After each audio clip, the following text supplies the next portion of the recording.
علیکم. آج کی ایکسرسائز نمبر 27 ہے اور اس کی ٹرانسلیشن کریں گے, اور اگر اس میں کوئی مسٹیک ہو تو پلیز مجھے بھی مینشن کر دیں تاکہ میں بھی اس کو ٹھیک کر لوں. سو اسٹارٹ کرتے ہیں ایکسرسائز نمبر 27. ایک دفعہ ایک لڑکا سردی سے کانپ رہا تھا. Once a boy was shivering from the cold. اس کے کپڑے پھٹے ہوئے تھے اور وہ بہت لاغر دکھائی دے رہا تھا. His clothes were torn and he was looking very thin. اتفاق سے رسول کریم صلی اللہ علیہ وآلہ وسلم کا ادھر سے گزر ہوا. By chance from here the holy prophet peace be upon him passed by. آپ نے اس سے پوچھا تم کون ہو؟ لڑکے نے جواب دیا جناب میں یتیم اور غلام ہوں. You asked him who are you? The boy replied sir I am an orphan and slave. میرا مالک مجھ سے بہت برا سلوک کرتا ہے. My owner treats me very badly. میں تمام دن کام کرتا ہوں. I work all the day. وہ مجھے کھانے کے لیے کچھ نہیں دیتا. He do not اس کو چیک کر لیں. He does not give me anything to eat. یہ دردناک کہانی سن کر آپ کی آنکھوں میں آنسو آ گئے. Tears welled up in your eyes as you listened to this painful story. آپ نے اسے گود میں اٹھایا. You picked him up in your lap.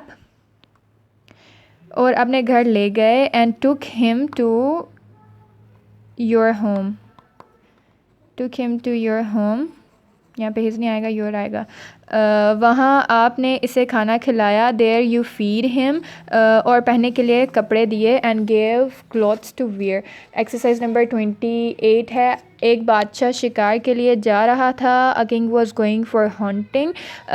اچانک اس کی نظر ایک درویش پر پڑی. Suddenly his eyes fell on a dervish جس کے قریب ایک کتا بندھا ہوا تھا اور وہ خوش باش بیٹھا ہوا تھا. Near which a dog was tied up and he was sitting happy.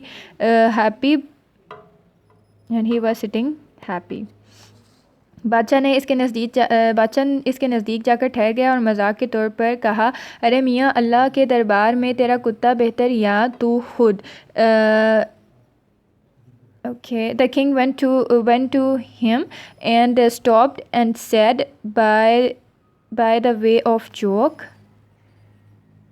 hey man, in the eye of God, your dog is better or you yourself.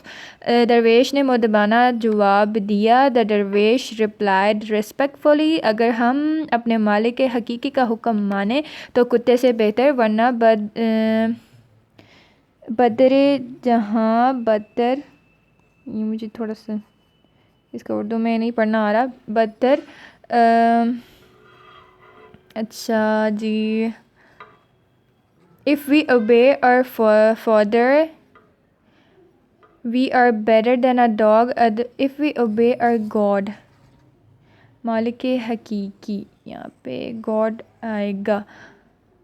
If we obey our God, we are better than a dog, otherwise worst. Next ہے, بادشاہ پر درویش کے جواب کا گہرا اثر ہوا. The king had a very deep effect of dervish response. کہتے ہیں اس معمولی واقعہ نے بادشاہ کی زندگی میں ایک انقلاب برپا کر دیا. It is said that this ordinary incident brought a revolution in king's life. Next video میں ہم ایکسرسائز نمبر 29 اور 30 کو دیکھیں گے. Till then, اللہ حافظ.